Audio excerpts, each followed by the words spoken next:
그러면 지금부터 논문을 시작해서 졸업 때까지의 전반적인 내용들을 좀 알려드리도록 하겠습니다. 이 영상을 여러분들이 계속 좀 기억을 하시고 또 수시로 보시면서 졸업까지 가실 수 있도록 하셨으면 좋겠습니다.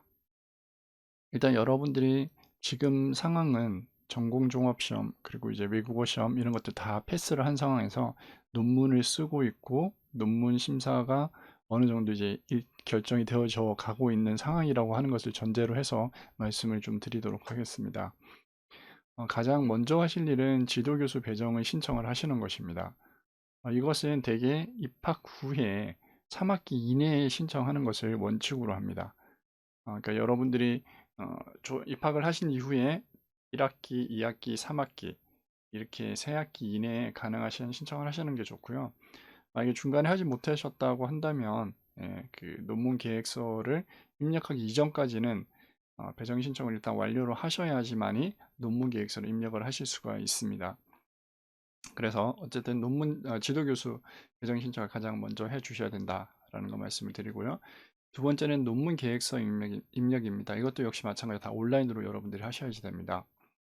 이 논문 계획서는 원래는 이제 4학기부터 여러분들이 쓰는 게 맞기는 한데 이게 어차피 또 중간중간 계속해서 수정의 과정들을 거치기 때문에 논문을 쓰시는 학기 때 그러니까 이제 논문 심사를 받기 위해서 이제 들어가는 그 학기 때 논문 계획서를 입력을 하시면 됩니다.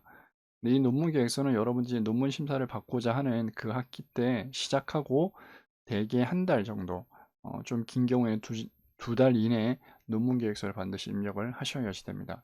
이 논문 계획서 입력하시는 방법은 뒤에 다시 한 번 더 설명을 해드리도록 하겠습니다.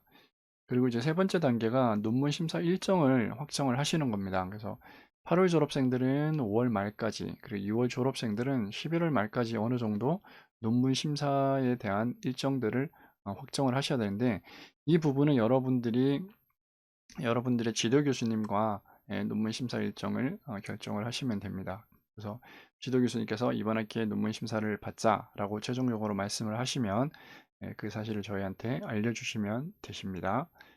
그리고 이 이제 논문 심사 일정이 어느 정도 확정이 되어지면 저희가 서류들에 대한 안내를 해드립니다.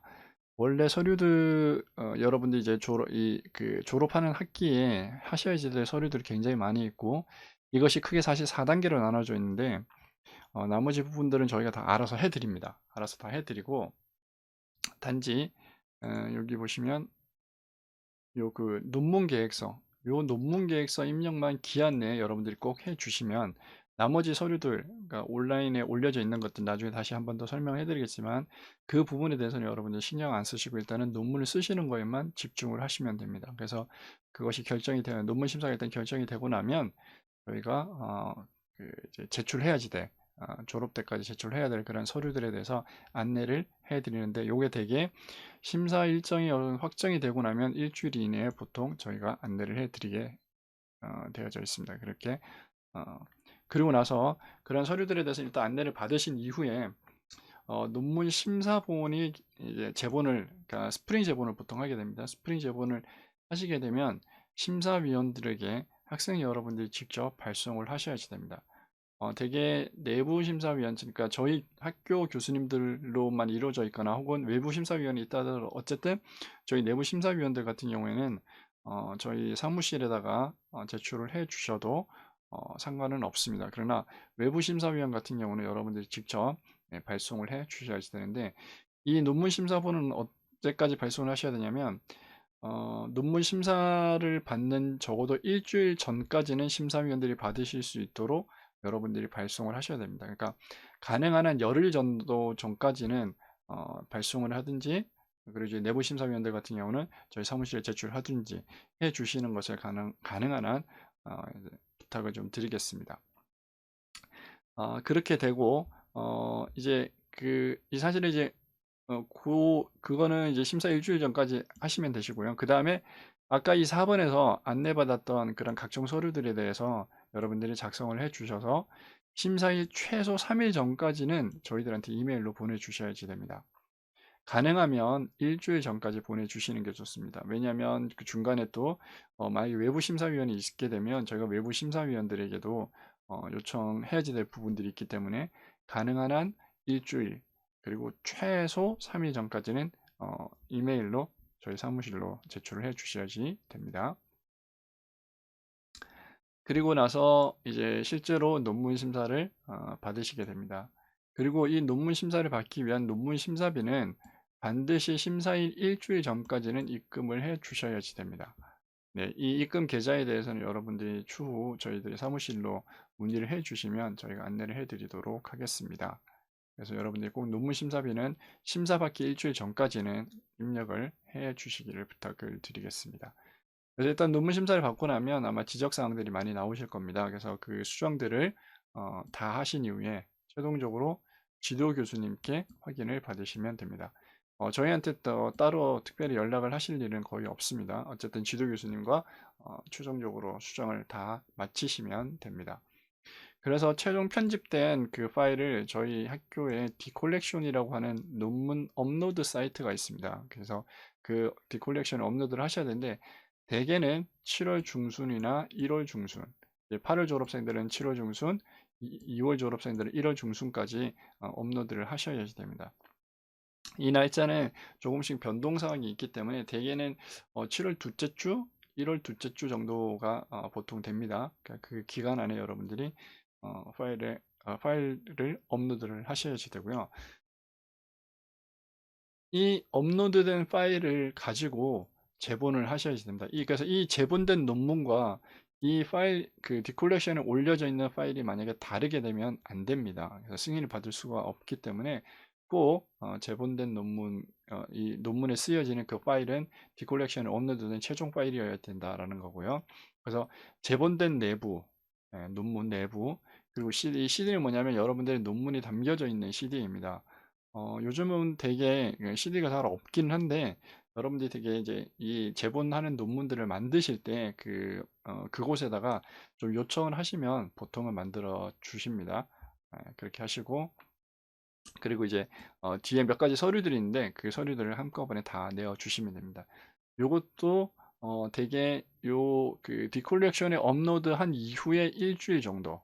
네, 그러니까 만약에 이게 1월 중순이다, 1월 뭐 둘째 주다 그러면 여러분이 그 각종 논문이나 CD나 서류들은 1월 셋째 주까지 그렇게 여러분들이 내신다라고 생각을 하시면 되겠습니다. 그래서 가운하고 후드하고 모자, 하기모죠, 하기모. 요것을 맞추시고 졸업식을 참석을 하시면 이제 여러분들은 졸업을 하실 수가 있게 되어진다라는 것입니다. 다른 거는 이제 제가 뒤에 영상으로 다시 또 알려드릴 텐데, 그러면 이제 최종적으로 여러분들이 제출할 것들이 뭐냐, 다시 한번 좀 말씀을 드리겠습니다. 제본된 논문 내부인데요.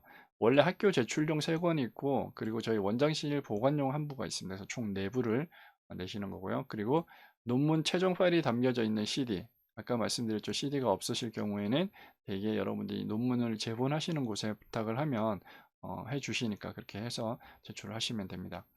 그리고 디콜렉션 업로드 후에 출력 가능한 저작권 활용 동의서라고 하는 것이 있습니다. 네, 이것도 나중에 이제 다시 설명을 드릴 텐데 어쨌든 요 저작권 활용 동의서도 제출해 주셔야 되고요. 꼭 카피 킬러일 필요는 없지만 저희가 여러분들이 어차피 표준일 검사에 대개 카피 킬러를 사용을 하시게 되실 겁니다. 저희 포털 사이트를 통해서 연동되어져 있는 것도 카피 킬러이기 때문에 그곳에서 어쨌든 표준율을 검사를 하셔서 다 내실 필요는 없으시고요. 표준율 검사지 첫 장, 그 첫 장에 보시면 뭐 몇 퍼센트 나왔다, 표준율이 몇 퍼센트다라고 하는 것이 있는데 그 페이지만 여러분들이 제출을 하시면 됩니다. 이 표준율은 되게 저희 이제 권고 사항으로는 한 자릿수를 권고를 하고요. 그러나 이제 상황에 따라서는 15% 정도까지는 인정을 해드리고 있다라고 말씀드릴 수 있겠습니다. 그리고 이제 박사학위 설문조사라고 하는 것이 있습니다. 이거 이제 온라인으로 여러분들이 입력을 하셔도 되고 아니면 파일을 다운로드 받아서 작성을 하신 다음에 저희한테 수기 작성을 한 이후에 제출을 해주셔도 좋은데 가능하면 온라인 입력 후에 입력이 끝나고 나면 거기에 이제 확인서가 한 장 출력이 됩니다. 그래서 그냥 확인서만 제출하는 방향으로 해주시는 것이 좀 더 좋을 것 같습니다. 어쨌든 요 마지막 여러분들이 최종적으로 제출하셔야 될 부분들에 대해서 안내를 해 드렸습니다. 그러면 뒤는 이제 여러분들이 앞에 했던 부분들 중에서 제가 좀 더 필요로 하는, 행정적으로 좀 더 필요한 부분들을 이렇게 영상으로 잘라서 만들어서 올려드리도록 하겠습니다.